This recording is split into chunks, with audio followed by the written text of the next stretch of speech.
नमस्कार दोस्तों, मैं दीपक शुक्ला आपका स्वागत करता हूं आपके अपने YouTube channel A to Z banking information पर।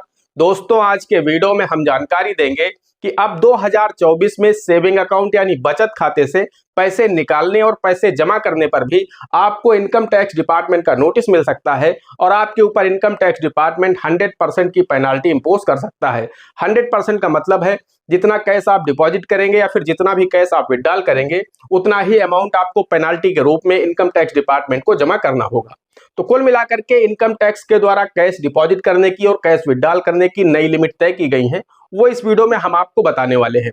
अगर आप उन लिमिट को क्रॉस करते हैं, उन लिमिट को ब्रीच करते हैं, तो फिर आपको इनकम टैक्स डिपार्टमेंट कभी भी नोटिस भेज सकता है और आपके ऊपर पेनाल्टी इंपोज कर सकता है।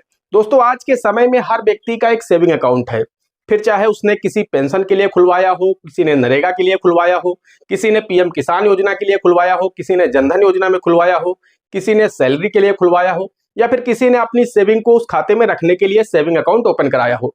यानी कहने का तात्पर्य यह है कि आज के समय में हर व्यक्ति का एक सेविंग अकाउंट जरूर है। किसी के 2 हैं, 4 हैं, 6 हैं, लेकिन एक सेविंग अकाउंट तो हर व्यक्ति का है। अब शायद ही कोई ऐसा व्यक्ति बचा होगा जिसके पास में एक भी सेविंग अकाउंट ना हो।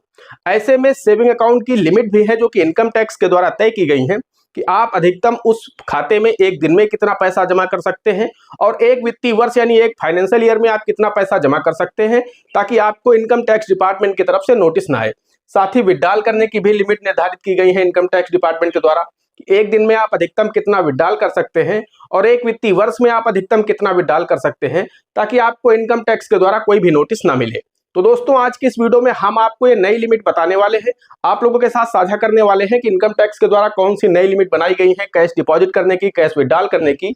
दोस्तों, इनकम टैक्स डिपार्टमेंट के द्वारा सेविंग अकाउंट को लेकर के कैश डिपॉजिट, कैश विड्रॉल करने की नई लिमिट आप लोगों के साथ साझा करें उससे पहले आप सभी लोगों से मेरी एक छोटी सी रिक्वेस्ट है, वीडियो पसंद आ जाए तो एक लाइक कर देना। चैनल पर नए हैं, पहली बार आए हैं तो चैनल को सब्सक्राइब करके बेल आइकन को प्रेस कर लेना, ताकि जैसे हम इस तरह का कोई भी दूसरा वीडियो अपलोड करें तो उसका नोटिफिकेशन आपको सबसे पहले मिले। चलिए शुरू कर लेते हैं। दोस्तों, हम आप लोगों को बताना चाहते हैं कि आज के समय में मैंने आपसे पहले ही कहा कि अब शायद ही कोई ऐसा व्यक्ति होगा जिसके पास में एक भी सेविंग अकाउंट ना हो, लेकिन सेविंग अकाउंट की जो लिमिट्स हैं, सेविंग अकाउंट के जो रूल्स हैं, वो आपको पता होना आवश्यक है। खाता आपका कोई भी हो, सैलरी अकाउंट हो, जनधन खाता हो या अन्य, आपने किसी भी काम के लिए एक सेविंग अकाउंट यानी बचत खाता खुलवा रखा है और उस खाते में आप लेन देन कर रहे हैं, तो उसकी जो लिमिट इनकम टैक्स के द्वारा निर्धारित की गई है, अगर वो आपको नहीं पता है तो आप मुसीबत में फंस सकते हैं। आपके ऊपर इनकम टैक्स डिपार्टमेंट कभी भी आपको नोटिस भेज सकता है और आपके ऊपर पेनाल्टी इंपोज कर सकता है। तो इसलिए आपको वो लिमिट पता होनी चाहिए कि सेविंग अकाउंट की क्या लिमिट निर्धारित है। एक दिन में आप अधिकतम कितना विड्रॉल कर सकते हैं, कितना डिपॉजिट कर सकते हैं, और एक वर्ष में आप कितना विड्रॉल कर सकते हैं, कितना डिपॉजिट कर सकते हैं, ताकि आपको पता रहे कि हम लिमिट के अंदर हैं, हमें इनकम टैक्स का नोटिस नहीं आएगा। लेकिन अगर आप लिमिट को क्रॉस करते हैं, आपको लिमिट ही नहीं पता है और आप उन लिमिट को क्रॉस कर जाते हैं, नाते रिश्तेदारी के चक्कर में किसी दोस्त का पैसा ले लेते हैं, आप खाते में जमा कर देते हैं, आप यूपीआई के माध्यम से ले लेते हैं या कैश लेकर के जमा कर देते हैं, इस तरह की बहुत सारी स्थितियां बनती हैं कि लोग अपने खाते की लिमिट को क्रॉस कर जाते हैं। उसके बाद उन्हें इनकम टैक्स डिपार्टमेंट का नोटिस मिल जाता है और उसके बाद फिर वो दौड़े दौड़े घूमते हैं, उनके ऊपर पेनल्टी भी इंपोज हो जाती है। तो कुल मिलाकर के बड़ी मुसीबत में लोग फंस जाते हैं। तो दोस्तों, अब हम आपको बता देते हैं कि एक दिन की कैश डिपॉजिट करने की इनकम टैक्स के द्वारा सेविंग अकाउंट की क्या लिमिट निर्धारित है। तो दोस्तों, हम आपको बताना चाहते हैं, अगर हम बात करें एक दिन में आप अधिकतम अपने सेविंग अकाउंट में कितना कैश डिपॉजिट कर सकते हैं, तो उसकी लिमिट है 2 लाख रुपए। और दोस्तों, आपके चाहे जितने सेविंग अकाउंट हो, चाहे आपके 5 हो, 10 हो, 20 हो, उससे मतलब नहीं है। आपके पैन नंबर पर सिर्फ 2 लाख रुपए की एक दिन में यानी सिंगल डे में 2 लाख रुपए की लिमिट आपको दी गई है। उससे ज्यादा अगर आप कैश डिपॉजिट करेंगे तो आपको इनकम टैक्स डिपार्टमेंट कभी भी नोटिस भेज सकता है और आपके ऊपर पेनल्टी लगा सकता है। अब दोस्तों, यहाँ पर आपको समझना होगा कि मान लीजिए आप 4 खातों में पैसा जमा करते हैं एक ही दिन में, तो उसकी लिमिट तो 2 ही लाख रुपए है। ऐसा आप नहीं कर सकते कि 2 लाख इस बैंक में जमा कर दिए, 2 लाख उस खाते में जमा कर दिए, या एक लाख आप 4-5 खातों में जमा कर दिए। ऐसा नहीं कर सकते। आपके पैन नंबर पर 2 लाख रुपए की लिमिट अलाउ है। आप चाहें तो 4 खातों में उस 2 लाख रुपए में ही डिस्ट्रीब्यूट करके जमा कर दीजिए या एक ही खाते में आप जमा कर दीजिए। इससे ज्यादा अगर आप जमा करते हैं तो आपको नोटिस मिल सकता है। और ऐसा भी नहीं है कि आप ये सोच ले कि मेरे फला खाते में पैन नहीं लिंक है तो मैं बच जाऊंगा, मैं पकड़ा नहीं जाऊंगा। दोस्तों, आपका पैन नहीं लिंक है तो आधार लिंक है, आधार नहीं लिंक है तो आपका मोबाइल नंबर लिंक है। यानी आपका जो सारा सिस्टम है वो एक दूसरे से कनेक्टेड है। आपका पैन आपके मोबाइल से लिंक है, मोबाइल आपका आधार से लिंक है। इससे आप बच नहीं पाएंगे। अगर आपका पैन नहीं लिंक है तो आधार लिंक होगा, आधार नहीं लिंक होगा तो मोबाइल नंबर लिंक होगा, इससे आप पकड़ में आ जाएंगे, बचेंगे नहीं। तो कुल मिलाकर के सिंगल डे की कैश डिपॉजिट करने की जो लिमिट है सेविंग अकाउंट की वो है 2 लाख रुपए, इससे ज्यादा आपको नहीं करना है। अब बात कर लेते हैं एक वित्तीय वर्ष की, कि एक वित्तीय वर्ष यानी एक फाइनेंशियल ईयर में आप अपने सेविंग अकाउंट में कितना कैश डिपॉजिट कर सकते हैं। तो दोस्तों इसकी जो लिमिट है वो है 10 लाख रुपए, और ये भी सभी सेविंग अकाउंट को जोड़ करके है। आपके जितने भी सेविंग अकाउंट हैं 2, 5, 10, 20, उन सभी की लिमिट यानी आपके पैन नंबर पर एक वित्तीय वर्ष में अधिकतम 10 लाख रुपए ही कैश डिपॉजिट हो सकता है बैंक के माध्यम से।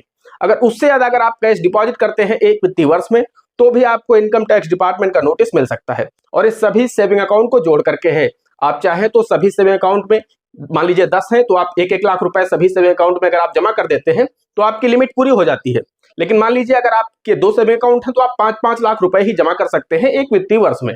अगर आप उससे ज्यादा करते हैं, मान लीजिए आपने एक सेविंग अकाउंट में 5 लाख जमा किए, एक सेविंग अकाउंट में आपने 7 लाख जमा किए, तो दोनों को जोड़ करके आपकी जो एक वित्तीय वर्ष की लिमिट है वो 12 लाख रुपए हो जाती है। ऐसे में आपको इनकम टैक्स डिपार्टमेंट नोटिस भेज सकता है और आपके ऊपर पेनाल्टी इंपोज कर सकता है। दोस्तों अब बात कर लेते हैं कैश विड्रॉल करने की सिंगल डे की। तो दोस्तों सेम चीज है, यहाँ पर भी वही सिंगल डे की, जो सिंगल डे की लिमिट है वो है 2 लाख रुपए। आप अधिकतम एक दिन में सेविंग अकाउंट से 2 लाख रुपए ही कैश विड्रॉल कर सकते हैं। इससे ज्यादा अगर आप कैश विड्रॉल करते हैं तो भी आपको इनकम टैक्स डिपार्टमेंट का नोटिस मिल सकता है।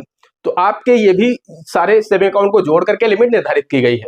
आप एक सेविंग अकाउंट से पैसा निकालें, 4 से निकालें, 10 से निकालें, लेकिन एक दिन की जो लिमिट है वो सिर्फ 2 ही लाख रुपए है।